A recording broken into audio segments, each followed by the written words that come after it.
जवानों में आपसे मुखातिब हूं, अल्लाह को बूढ़े की तौबा भी पसंद है। अल्लाह को हर एक शख्स की तौबा पसंद है, लेकिन ये बात जहन में रखो कि मेरे अल्लाह को जवान की तौबा बहुत ज्यादा पसंद है। मेरे और आपके आका मौला ने फरमाया आना हबीबुल्लाह, मैं अल्लाह का हबीब हूं। कितना बड़ा एजाज है जो मेरे हुजूर का है। लेकिन एक दूसरे मुकाम पे इरशाद फरमाया अश्शाबुत्ताइबु हबीबुल्लाह, सुन लो जो जवान जवानी में तौबा करे वो भी अल्लाह का हबीब है। वो जवान जिसने अपनी जवानी अल्लाह की याद में गुजारी, अल्लाह के जिक्र में गुजारी। जवानों, इबादत की लज्जत भी जवानी में है। अगरचे जवानी मस्तानी होती है, जरा इस मस्तानी जवानी को तहज्जुद के मुसल्ले पे ला के देखो, क्या मस्ती चढ़ती है सजदों के अंदर, क्या लुत्फ है कयाम के अंदर, क्या सुकून है रुकू के अंदर। इस जवानी को मालिक की चौखट पे लाओ, फिर देखना कि ये जवानी कितनी लज्जत आफरी होती है। और फिर इस जवानी के बदले में अल्लाह ताला तुम्हें क्या क्या अता फरमाता है।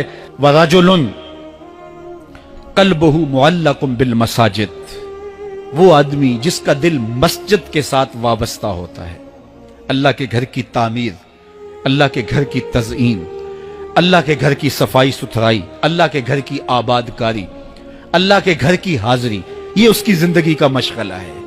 मस्जिद के साथ वाबस्ता है, उसको जुनून है अल्लाह का घर खूबसूरत हो, उसको जुनून है अल्लाह के घर में रौनक हो, उसको जुनून है कि अल्लाह के घर में सफाई सुथराई हो, पाकीज़गी हो, लोगों का आना हो और लोगों का मस्जिद से रब्त हो और मस्जिद की हिफाजत उसने अपने जुम्मे ली हुई है। मस्जिद के काम वो गुलामों की तरह करता है।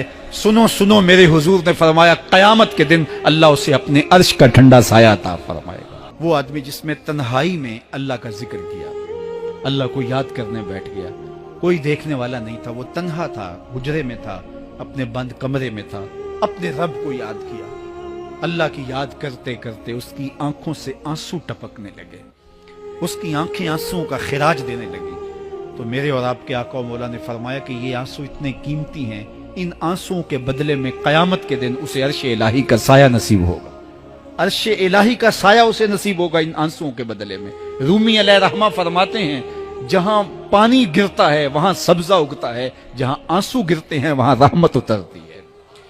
तो इसलिए जो अल्लाह की याद में रोने का लुत्फ है और अल्लाह की याद में आंसू बहाने का अजर और सिला रखा गया है, ये गुनाहों को धो डालता है, ये अंदर की सफाई और सुथराई का सबब और जरिया है। मेरे और आपके आका मौला ने फरमाया रातों की तन्हाइयों में उठ के कुरान पढ़ा करो।